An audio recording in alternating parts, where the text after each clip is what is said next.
everybody. Welcome to another Route Consultant weekly webinar. For those of you here for the first time, my name is Josh Gregory. I am the director of our consulting and training teams here at Route Consultant. So I work with buyers, I work with sellers, kind of the whole gamut of different people who are coming and looking to learn about the FedEx space. So whether you've been here for decades as a FedEx contractor or just learning about it for the first time today, we still want these webinars to be a place where you can learn and have questions answered. So no matter what, we're going to go through some content today, and we will have a Q&A at the end.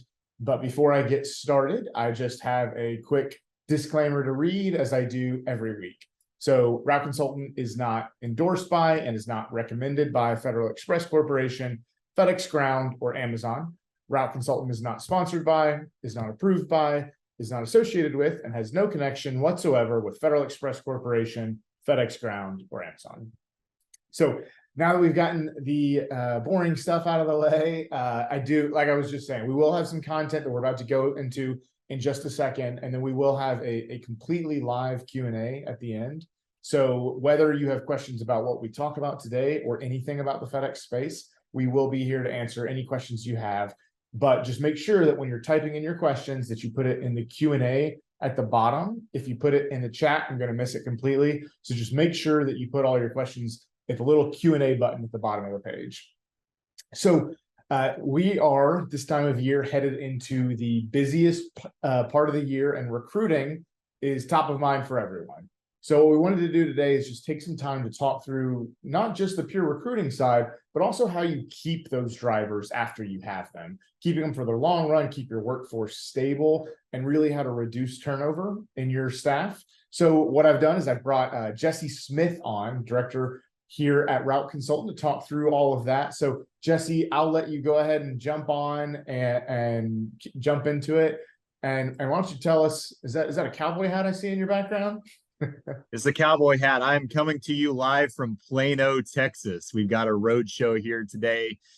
Josh will tell you about our events coming up soon here, but yeah, I'm doing a road show tomorrow, talking to some new investors and current contractors in this area, and really stoked to be here. But you know, I had to feature the cowboy hat and the little saying here. I got to read the saying too. It says, "Some folks look at me and see a certain swagger, but in Texas we call that walking." So if you're from Texas, you're going to be like, "Yeah, that's my people right there." So I'm in a very Texas themed room. So try not to let that be too distracting as we go through here. So yeah, let's talk driver retention and manager retention as we get in, closer to peak season.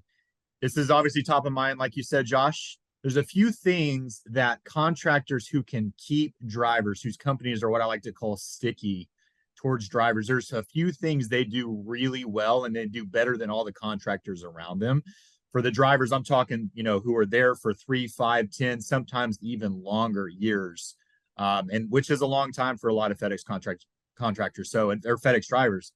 And so I want to go over a quick stat, which this is something that I share in our new investor summits. If you're a new investor and wanting to come to that, the stuff I'm going to talk about today is going to be kind of just a snippet of what you'll get when you come to the new investor summit. So one thing that I say that kind of surprises some people is that, and you may or may not know this depending on your tenure in the space, but on average across the country, again, this is going to vary by market, but in general, across the country, we see about a 10% conversion rate when we're talking about all of the applicants who enter the space to be FedEx Ground drivers. Only about 10% of them end up getting behind the wheel and staying for about 6 months or more. I mean, it's a pretty shockingly low rate, and there's different reasons for that, and I'm sure it's going to be it's going to be kind of dismal in some other sectors of the economy too. But that's just something that you need to be aware of coming into the space, that there is a pretty low conversion rate, and so the hiring process, the onboarding process, can be a little bit tedious, and so it is really, really critical that you have a strategy to hold on to the people that you do have, because the thing about the logistics industry that I always like to say is the boxes do not stop. So every new day of sortation, you've got to get those boxes out the door. The vast majority of FedEx terminals out there do not have the warehousing to be able to store boxes for very long. So if you get behind even 1 or 2 days because a driver quits, you better have another driver in that pipeline ready to fill that seat. So let's talk about specific strategies to hold on to your drivers. There's 5 things. My dad was a preacher and he taught me to list things in 3s and 5s. So I'm going to do 5s. So there's 5 things you need to do really well if you want to hold on to your drivers. Then we'll touch on managers at the end, but a lot of it is going to be crossover between those 2 drivers and managers. So the first thing you want to do is master the first impression. There have been businesses that I've worked for with Patent Logistics and other places that when you get there and you figure out kind of how things run at this company, it is so chaotic. And then there's others that are like, man, this manager, this BC has things locked down. I know exactly who I'm supposed to call if this happens. I know what the process is if this happens. So if you create a chaotic workspace for your drivers to come to, they're not going to stick around very long. Now, some drivers, they are the cause of that chaos. And so maybe they've been with you a while and they're just by nature very chaotic people. Again, that's going to be with any business, right? But if that's the case, then you're going to have some manager training to have the manager work with them and kind of work that out of them and tell kind of lay down the company culture as you want it to be. So you're always going to have those chaotic people, but if they can tell that the manager doesn't even know what's going on, that's a big problem. So master that first impression. The first time from the recruiter, whether that's somebody you have in-house or if you use Bright Flag like we recommend, whenever there's the handoff from the recruiter to the manager, make sure that is a very smooth transition. We know some drivers that continue to reach out to the recruiter for months after they've been hired on, and they don't know that they're supposed to transition to someone in your back office staff or a BC for certain things. So make sure you've got that first impression, which again, you do not get to do over, right? You get to do that one time. So you better nail it. And that really goes a long way with new drivers coming into your business for the first time. And along with that, you need to be really intentional and clear with your communication. And then the final thing on that point is establish really clear timelines. Know the movers and shakers at your terminal. When you're getting your drivers badged, getting them set up to get behind the wheel, getting them uniforms, know the people to call and know the people to talk to so that they're not getting unnecessarily held up because someone along the way dropped the ball or your BC just didn't know who to talk to get a certain administrative task knocked out. So that first impression is critical. And then the second thing goes very much hand in hand with the first one, is communicate expectations clearly. One of the biggest reasons that I personally have seen drivers when I was a BC, one of the ways that I tended to lose drivers if I did was I was not clear about what I expected from my team. I told them that they were being hired onto, I don't know, let's say 120 stop route. And then the day that they get 130 stops, they're complaining, they're blowing me up. So you want to make sure you're not promising something you can't fulfill for your drivers. So communicate expectations clearly, lay those out from the start. You can tell them, hey, look, be realistic with it. And a lot of drivers are going to appreciate that more in the long run, that, hey, at least you told me straight how it was. They're going to maybe want to come to you if they think it's going to be easier. If they see that you have nice, clustered, dense in-town routes, that might be a reason to attract them in the first place. But if you let them get settled on, here's what a normal day looks like, you should never expect more than this many stops, that is a recipe for disaster. And you need to make sure that people know this industry has a lot of fluctuation. It changes frequently. Your drivers especially are going to feel that on a day-to-day basis, and even more so during peak season. So make sure you communicate what the job is and what to expect going down the road. Now, along with that, I do want to hit one more point on that real quick. You need to make sure that you audit your BC's leadership and communication styles regularly.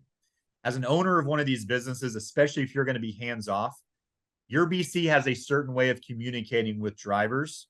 And by the way, most BCs are promoted from drivers. And this is not something you go to school for. You don't have to go to get a communications degree to be a FedEx Ground driver, needless to say. They may bring some habits with them that are not great. So audit their style. Listen in on conversations they're having with drivers.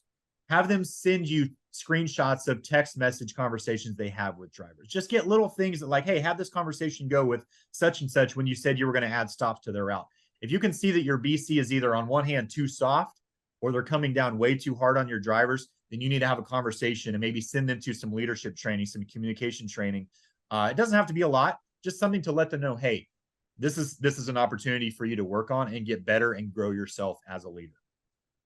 So master the first impression, communicate expectations clearly. Number 3, be fair and consistent. Our HR director, Melody, would crush me if she knew I was away in Texas and not saying her favorite phrase. So be fair and consistent with your drivers. Now, this kind of goes hand in hand with communicating expectations, because on one hand, you don't want to promise what you can't fulfill.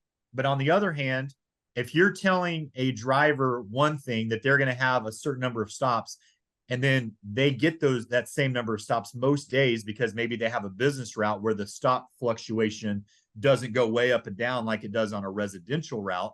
And then you've got this person over here where they've heard you promise this to the other driver, and then their routes are going from 120 stops one day to 180 stops the next day.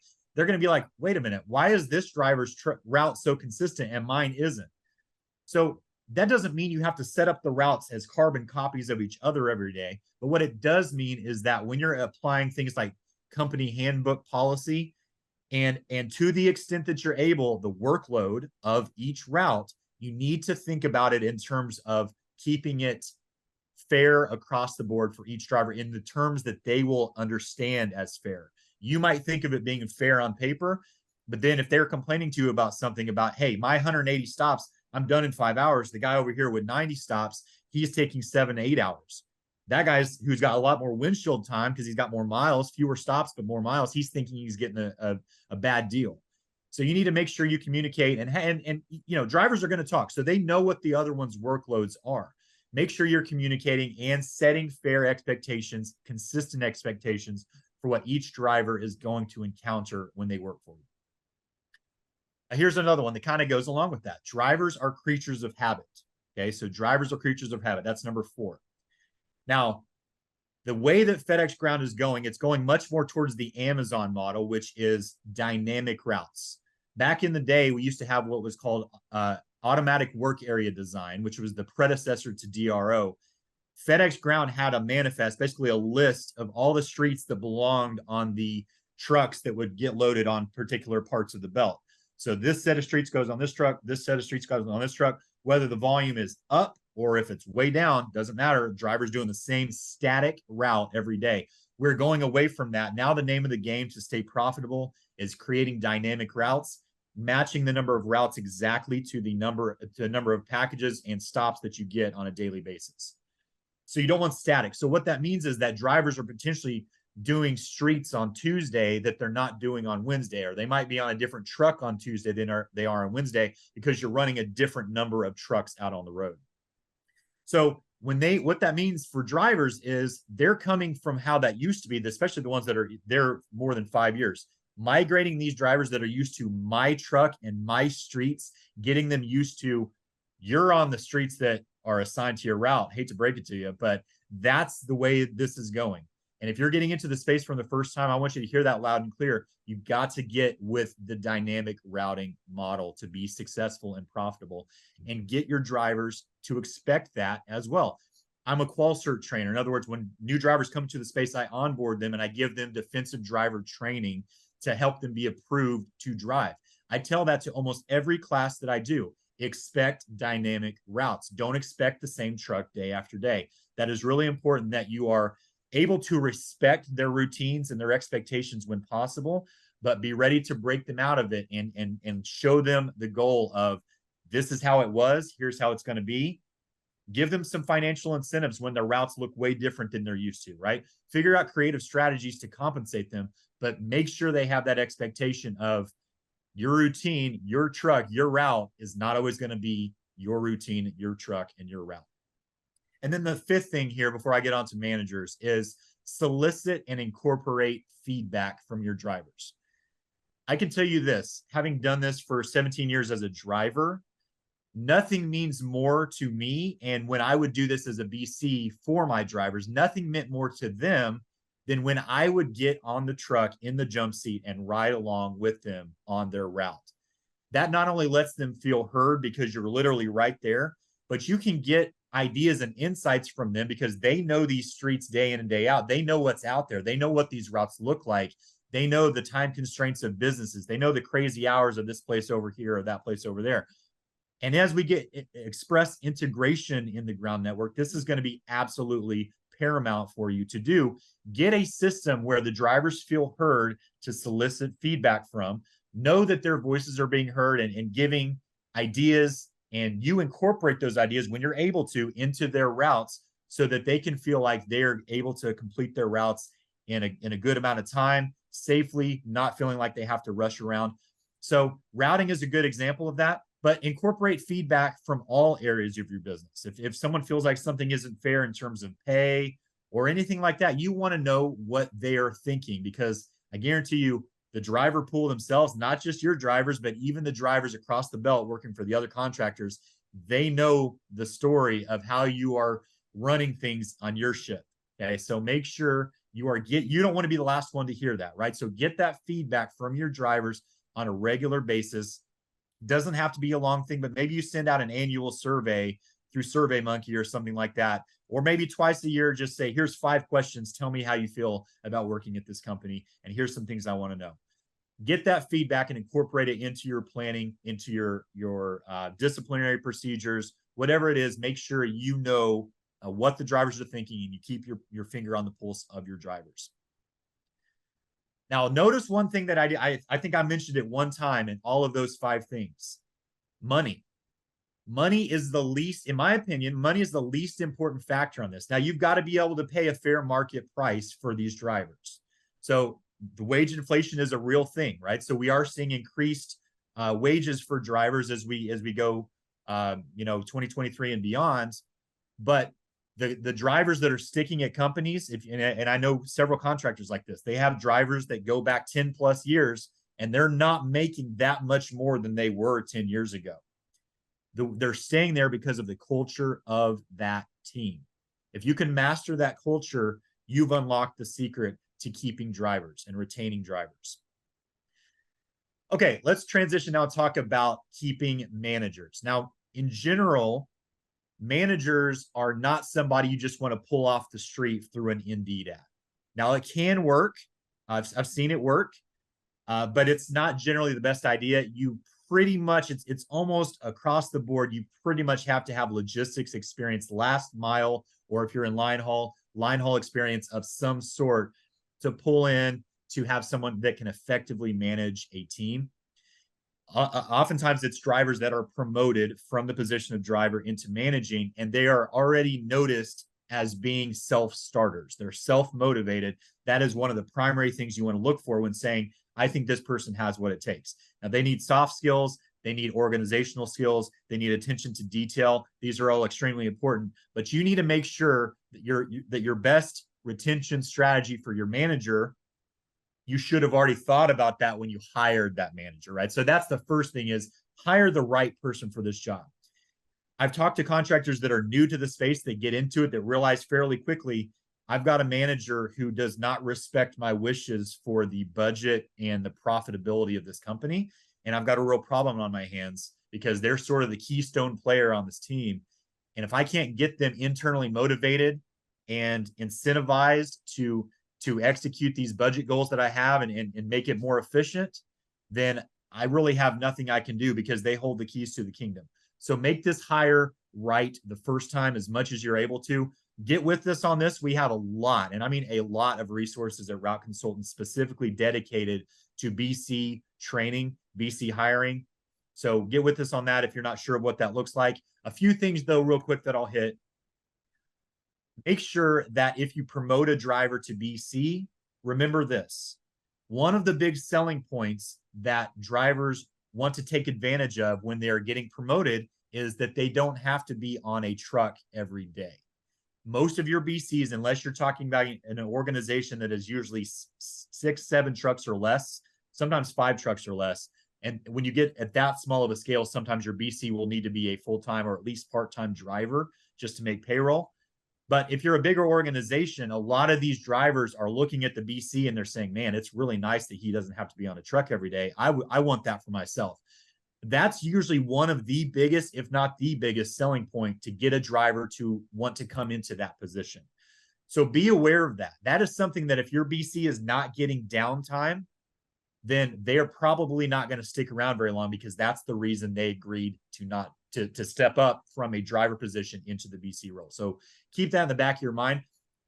Again, big caveat, they are going to have to cover routes sometimes. So again, communicate those expectations clearly. Don't let them think this is easy money, but be aware that if they're just getting crushed with constant call outs and they're on a truck 5 days a week, you need to get some more resources in there. You need to get some more butts in seats. You need to change your recruiting strategy, or you need to get that manager some more managing resources, a lead driver or something like that, to help them get out of the driver's seat. Next thing is be reachable. You are going to be one of the only, if not the only, pressure release valve for your BC.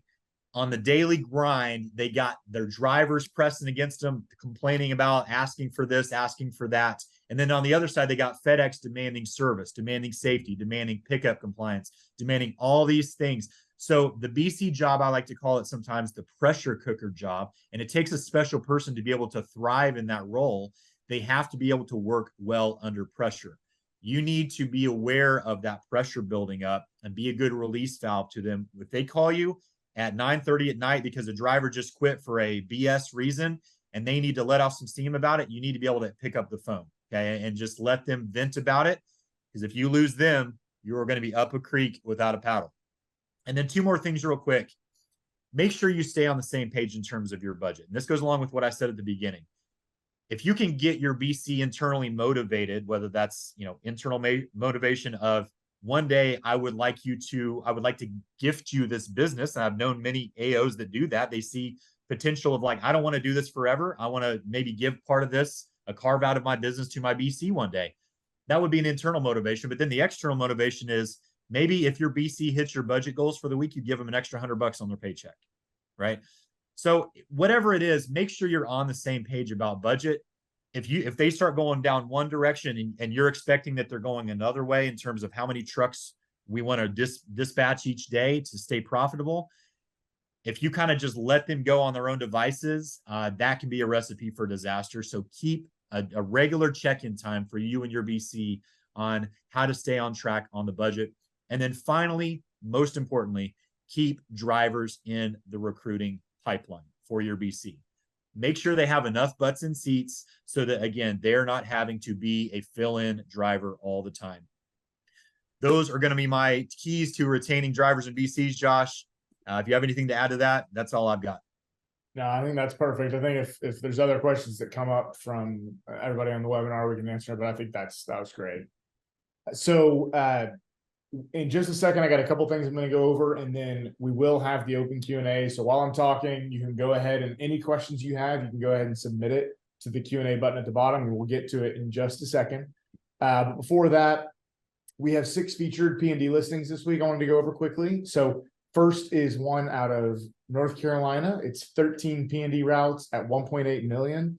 It's got a high margin. It's really profitable. Manager, 22 trucks, 9 spares. So, and it's not operating on Sundays. So a lot of good if you're looking in North Carolina for that type of business.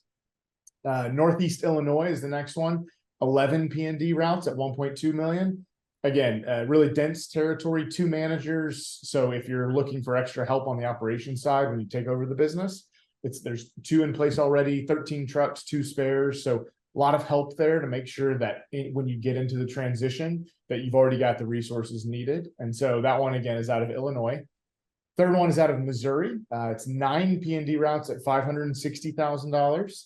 It's a manager with over 5 years of experience that can drive, can handle operations. You've got 2 spare trucks, some of assumable truck debt options, and there's some opportunity here to operate remotely if that's something you're looking for. Next one is out of Missouri. It is 9 P&D routes at $925,000. This one has high margin, really profitable in a big city with a manager, 10 trucks and a spare. All the trucks are really new as well. And so if that's, I know for a lot of people, fleet is one of your biggest concerns. So really new trucks with spares in a dense territory is great to see. Next one is out of Virginia. It is 7 P&D routes at $750,000. This one has a manager, 5 spare trucks, and it is already ready to go. And it's only 6-day work week as well. So no Sundays to worry about there either. Now, last one we have is out of South Carolina. It is 11 P&D routes at 1.25 million. Really high margin, 22%. And it has a manager with over 4 years of experience, 15 trucks, 4 spares, a lot of veteran drivers. So showing that they've done a good job of what we've talked about today, about retaining those drivers. And so that's a culture you can inherit there. They also have AVP, if that's something that you're interested in, the alternative vehicle program. So that's something you can look at there as well. And again, that one's out of South Carolina. Last thing before Q&A, we have a couple of quick events I wanted to highlight. First is, if you haven't seen yet, if you're not registered yet and you live in the Dallas area, we will be there tomorrow. It's where Jesse is right now. So if you're wanting to go see Jesse in person, see a lot of our team in person tomorrow, we are there. Maybe you can convince Jesse to wear that cowboy hat out to the road show tomorrow. Yeah, so that is in Dallas. We sent the link, so it's free to register, and it's all about getting ready and preparing for peak season. We are right around the corner. So if that's something you want to see, or you just want to network with other contractors in your area, other interested buyers and investors in your area, everyone's invited to that. And again, it's tomorrow. We also have a new investor summit in a couple of weeks down here in Nashville on September 25th and 26th. Again, if you've never heard of these are basically 2-day crash courses designed to teach you as much as we can about the FedEx space in a condensed period of time. Your brain will be leaking out of your ears a little bit by the end of it, but you will learn a lot. So if you're still a new investor, still trying to decide if this is the right space for you, that's what those summits are designed for. And so we have one on September 25th and 26th in our office in Nashville. Also, if you're on the West Coast, October 18th, we'll be in Phoenix for a happy hour. So again, free networking, food, drink. So if you want to go there and register, we'll be out on the West Coast in about a month to come see all of you guys who live over there. And then the last one, as always, Expo registration is open already for next year. And again, it'll be in Dallas. So if we can't get Jesse to wear the cowboy hat at the road show tomorrow, we'll definitely be able to manage it for the Expo next year. So if you want Jesse to attend the Expo in a cowboy hat, make sure you register today and send in all of your votes on that. But other than that, we're going to go ahead and get to the Q&A. And just looks like we've got a couple coming in. So I don't know if you know any true general answer here on this, Jesse, but what's the average salary for P&D driver and a BC? I know there's a lot of variance there, but what would you say? Yeah, pretty market dependent, but in general, you're going to expect $40,000 to $45,000 a year for a driver is pretty good. They're a 5-day-a-week driver. If they're extra motivated, want to run 6 days a week, they can jump, up there closer to 50K. But in general, that's basing it on about $160 a day average, just flat daily rate. That's kind of a general average right now. It's going up for sure with wage inflation, but that's kind of where it's at. For a BC, you're going to expect to be between $60,000 and $70,000 a year in most markets, and that's going to be based on what kind of things are in their job description. If you've got them doing a lot of mechanical work, you're going to push that even higher. If you've got them doing administrative back office things, that might go higher. If they're doing recruiting, that's going to go higher. But in general, if they're just boots on the ground, dispatching the trucks, taking the operational phone calls, 60 to 70,000 is pretty fair. Yeah, and this question definitely seemed like it was aimed towards P&D, but line haul is going to be different as well. If line haul, generally you're paying by the mile. Almost all line haul contractors do, but it typically will come out to something. Again, this is going to vary both by market and by how many miles they're doing, since they're paid by mile. But I'd say on the low end, you're seeing around 70 or 80, but I typically see 6 figures and higher. And your BC, it just depends. It very much depends on the line haul side what that BC is doing. If they're driving, if they have their CDL, if they're doing a lot for the business, they can be up in those higher ranges. But if it's purely admin and there's not as much that they're doing, they might be close to the lower end of a driver salary. But again, it's all going to come back to both markets and what activities those drivers and BCs are actually doing. But those are good kind of general ranges to think through. Next one here from Jana is she is basically saying she's got dynamic routes, stop thresholds that change all the time. And sometimes that she has, it's tricky where she has some drivers that are in dense neighborhoods and some are in the country. So what are other ideas? How do we think through driver incentives in kind of a mixed territory like that? Yeah, Jana, really, really great question. So this is a little bit complicated answer, so kind of bear with me here. First thing to remember is that if you have a mixed territory, number one, you're not going to put your highly incentivized heavy hitter drivers on your country routes in general. I mean, generally, in my experience, and I don't know if this may be different for you, Jana, but if you have a lot of windshield time routes, what I call windshield time routes, the rural routes, the high mileage, you're going to find a type of driver who fits into that kind of route nicely. And they're typically not going to, I'm not going to say they're not going to want that extra money, but their reward is not getting blown out every day on their P1200 with, yeah, I have the chance to make an extra $50. They're like, no, give me my simple route with my dogs out on the route that I love, the customers that I know. Just get me out of the terminal, let me do my thing. That's generally a different demographic. So I personally have never had at Pat Logistics or otherwise, I've never had it where my country drivers were really hot and heavy trying to get those stop threshold bonuses. If that is something that you're seeing, then what I would probably recommend is offering more PTO to that kind of driver. Just, more time off. That usually does the trick. But for your people who are in town running these dynamic routes that are 120 stops one day, 160 another day. So the way I would do that is if you're seeing that kind of fluctuation day in and day out, and you've got drivers that are complaining that I made way more last week, but now the volume's down and I'm not making it this week, I would probably up their fixed pay. I would up that threshold a little bit of, hey, you're making already $150 a day with $1 a stop above 120 stops, right? So if you're not familiar with it, Jana, I know you know this, but for the new investors, we have stop threshold pay. You get a flat fixed rate. Then if you do a certain number of stops, you get a certain amount per stop, every stop above that. That's what Jana's talking about. So I would encourage you to increase the fixed a little bit and lower the threshold a little bit. So they have an easier chance of hitting the threshold, but they're also guaranteed more money if they don't hit it. So I would I'd bring that ceiling and that floor closer together a little bit. Yeah, I think that's great advice, and especially PTO. You're right. A lot of guys are not even interested in crushing 20 extra stops in a day if they're the guys who care about windshield time. So those are all great ideas there. Now, I think this is kind of a similar question, but if you have anything else to add. So what are ways to incentivize drivers that have a long standing with the company without just continuing to boost their salary every year?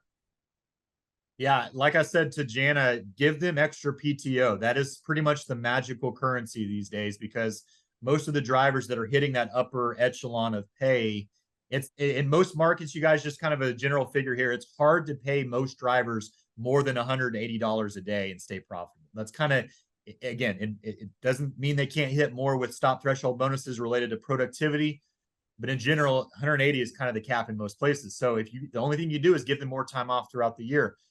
The other thing I would tell drivers too is my most valuable drivers are drivers that can run all of my routes. So if I had a driver come to me and say, I want to make more money, I say, okay, here's your path. If I call you and I say, I need you on this route over here, I don't need you complaining just because you're used to running that route over there. I will pay you more, but you've got to be able to be versatile so I can plug you into wherever I need you on whatever day I need you there. Yeah. Yeah, and that's very valuable. It's kind of understated how valuable it is if you have somebody who you can fit into any puzzle. They're just they'll be whatever you need them to be. The other thing too that I would say is, you can keep competing on price in your market all day. There's always going to be somebody who will pay 50 cents more per hour or a little bit more in the daily rate, and that's a kind of a never-ending competition. But a lot of contractors won't give more PTO.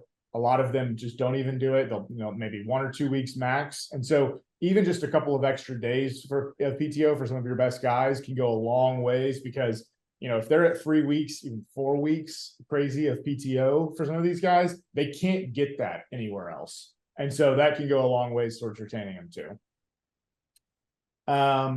Now, next one here is from David. So he's been told that you need 1 manager for 8 to 15 routes, but I've seen some operations with 7 routes that have 2 managers. why would they need two? So what do you see those extra managers doing, Jesse?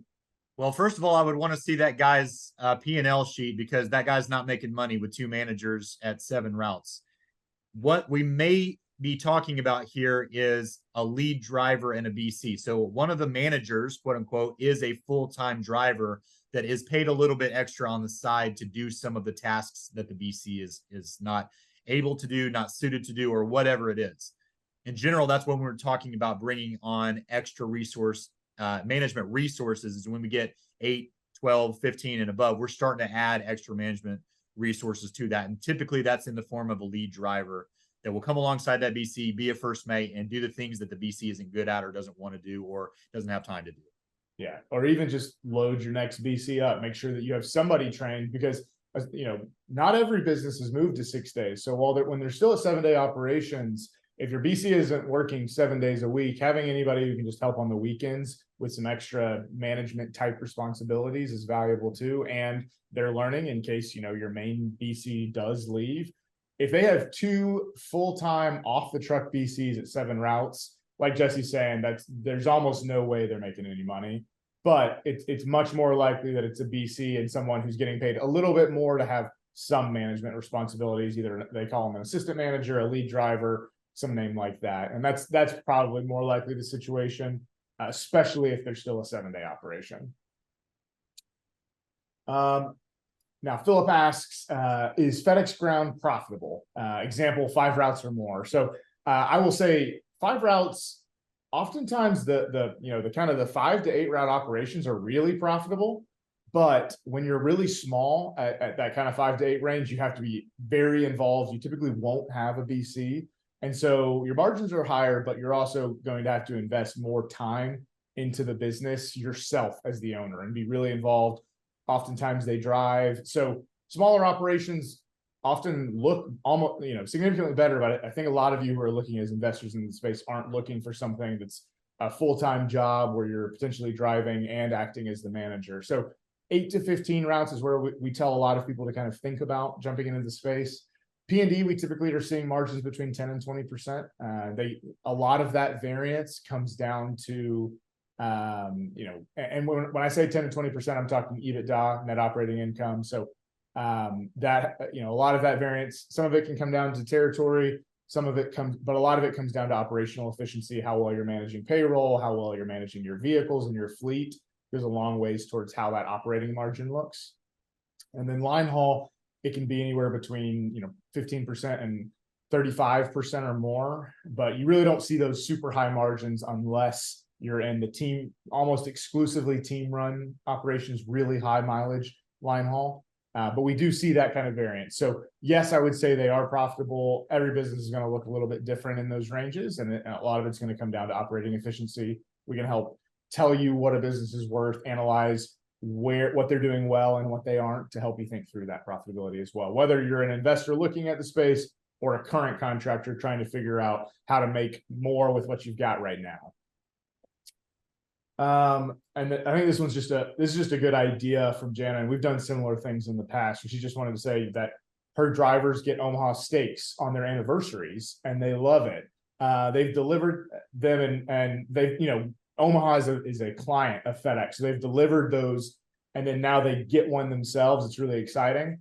And it costs her less than $130 a box. It's sometimes not the pay raises or the PTO, those types of things. Sometimes it's the little things like, a t-shirt or little knickknacks they put in their vehicles that they remember because it feels like they're valued. Obviously you can't ignore the pay side of things, but helping your employee feel like they're thought about, valued, you send them a gift on their anniversary, on holidays, those types of things go a really long ways towards helping them feel like they're not just a line item on your P&L, but actually a person that you remembered and valued and are sending things. So I think that's a great call out from Jana. Looks like we are at the end of questions. So if anyone has any last questions, I'll give the kind of going once, going twice, sold. All right. So again, as a reminder, if any of you are in Dallas, tomorrow is our roadshow. Go see Jesse. Go say hi. That is still open. You can still register, completely free to attend. Other than that, oh, Jana's typing. Wait, she got me. I will All right, wait. Jana, it's already sold. Yeah. While she's typing, as just the last thing, just a reminder, all of those events we talked about, all of the events we talk about outside of the new investor summits are free for contractors to attend. So it's not just free to attend, but also we'll provide food and drink. And then Jana, we can do that. Yeah. So basically just asking if we can edit and take parts of this without talking about certain things around the BC so they can watch just the culture piece. Yeah, we can help you out there, Jana. I hear you on that so that they can watch it. Other than that, I think we're good to go here. So thank you everyone for attending. Thank you, Jesse, for calling in directly from your hotel room. I'm still waiting to see you in the cowboy hat, but I'll let you go for now. Other than that, hopefully everyone has a great week and we will see you next week on the next webinar. Thanks, guys.